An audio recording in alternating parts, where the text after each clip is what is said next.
Itong nakikita ninyo na napakalaking fish pond, lahat ng abot ng tanaw ninyo, hindi akin yan mga lods. Sa BFAR yan. Sinadya natin itong BFAR sa Los Baños, Laguna para mabigyan kayo ng tips dun sa mga hobbies na gustong mag-alaga ng ulang o freshwater shrimp. Ito, laki nga, no? So, ito po yung namin, mga varied breeders po na freshwater pond po, giant freshwater pond. Ang laki ng ulo, no? So, ang po nila, tumatagal po minsan. Panoorin ninyo ng buong buo itong video natin na ito dahil makakakuha kayo ng tipid tips na magugulat talaga kayo, makakatulong sa inyo mga lods.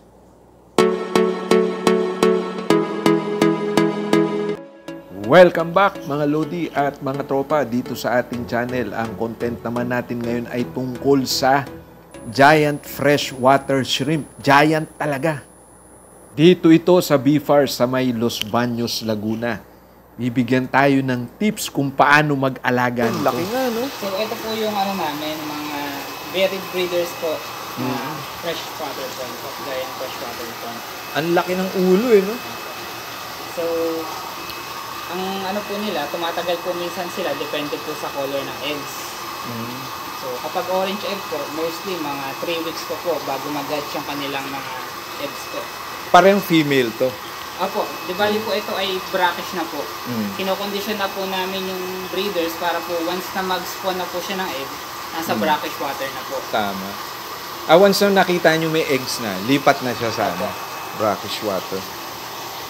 So, pero may tanong ako, halimbawa sa amin, pwede bang kami mag-formulate ng brackish water? Opo, meron po tayo nabibiling iba't ibang klase ng salt po. So, titimplahin po natin yun. So, para po makapaggawa po tayo ng sarili nating brackish water. Ito yung tubig na ginagamit sa Opo. brackish water. Bali, brackish water po to, tapos nagamit po tayo ng salinity na 12 ppt. 12 ppt. 12 parts per thousand. Yun ay para sa yung sa breeder. Opo, doon po tayo mag-rear ng larvae po ng freshwater po. Opo. Pero yun pong yung mga tawag nito, yung malalaki na yung fingerlings, pwede na sila sa freshwater. Once na mag-post larvae na po sila o yung nag-metamorphosis na po sila, PL, pwede na po natin silang ilipat into freshwater po.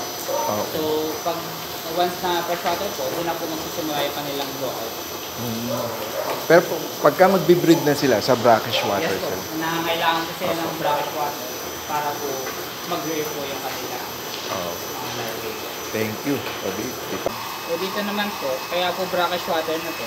So, once po na mag-spawn si babaeng ulam, i-scoop na lang po namin. So, diretso lipat na po. Lipat. Kasi kakainin niya yung niya. Kasi pag freshwater po, mahirap. Kailangan natin i-acclimate pa po into brackish water unti-unti. So, baka po mabigla silang freshwater to brackish. Baka po parang bababaan lang yung timpla nung Pero ito sila, once na, na-drop na nila yung eggs nila, pwede nyo na agad sila ilipat sa freshwater. Yung adult. Oo, tama. Pero parang hindi sila mabibigla. Hindi naman po. Binubukod lang po muna namin sila kasi medyo pagod pa po. So kasi pag na po yan, pag nag-drop na brownish or grayish na po yung kanyang egg, hindi na po siya kakain po. So, kaya po, pahinga po muna siya bago po, baka kasi mapatungan na naman po ulit ng lalaki pag hinalot po. Ayos Ano yung nasa kabila nyo? Grow out to? Ito po yung sa mga namin, broodstock po. Broodstock. Breeders. Sama-sama sila? Opo, lalaki at babae po. Once po na may nakita namin may egg, lipat na po namin sila doon. Pero paano nyo makikita? Angatin talaga sila. Ano naman po? Hulihin nyo. Kita po namin medyo orange po yung katawan. Dito lang po kaya po medyo mababaw po. Ganyan lang din yung tubig nung sa ARC ko. Ito, ang laki, no? Mga ilang grams kaya yan?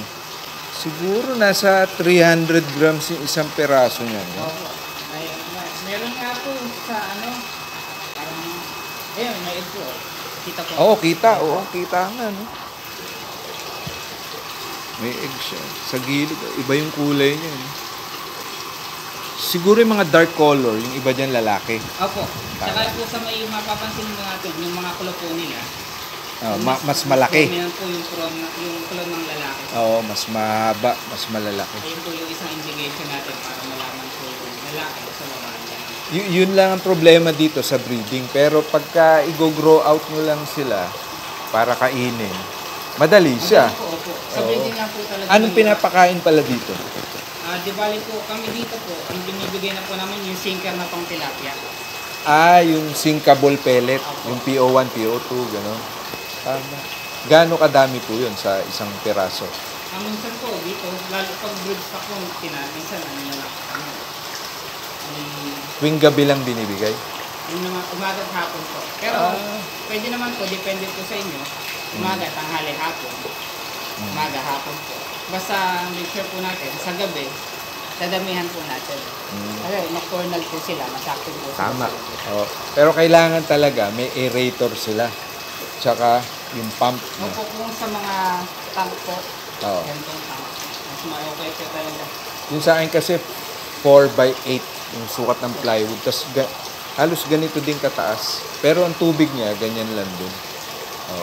Ganyan din, may mga tubo din ako, yung hiding tubes nila para wag magka... Yung bulb po sila, shelter na rin po. Uling tanong na lang, Yes po. meron ba kayo dito yung mga post-larvae na binibenta? Di bali po, libre naman po kami namimigay pag nakaka-produce po kami. Gawa lang po kayo ng request letter. Kasi yung po namin, set up po ng ulang ay trial pa rin po. Simula pa lang din po kami dito ng pag-breed po ng ngayon. So once na maging successful po, magtuloy-tuloy. Napakaganda nga sa Bifa. Bukod sa meron pa bang ibang hipon na pwedeng ialagaan sa freshwater? Ibang niya, strain niya. Halimbawa yung may Banamay. Ayun, parang yung Banamay po kasi kailangan po natin sa brackish water. Brackish water talaga.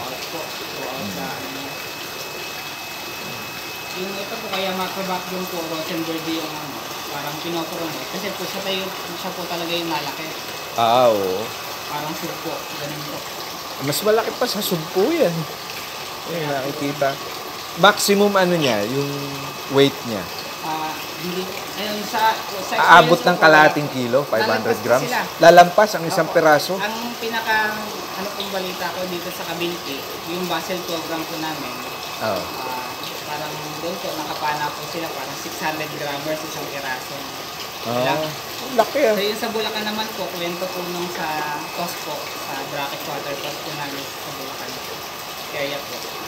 Parang 1 kilograms po, isang piraso. Dambuha, sigurado pag sa akin high blood na ako pagka. Ayun po yung kwento. Ang ganda Pero dito. Pero yung hindi pa po talaga ako nakakita. Sa mga picture lang po. Dun sa mga hobbies pala na gusto mag-alaga nito, libre lang daw gagawa ng request letter kung may available sila. Ang location pala nito ay Los Baños, di ba? Barangay Bangbang. Ganda dito. Ayan. Ganda. Eto, ano mga dito? Tilapia? Tilapia po. Sabi na nga ba, tilapia. Ganda. Sa BFAR pala ito. Nga pala kami, si Sir Joseph po. Joseph. Salamat sa iyo, Sir Joseph. Kanina, siya yung nag-explain. Nandito to sa BFAR. Napakabait ng mga tao dito sa BFAR. Matutulungan tayo na maparami kung gusto ninyo mag-alaga ng ulam. Salamat sa inyo, mga Lods. Bye.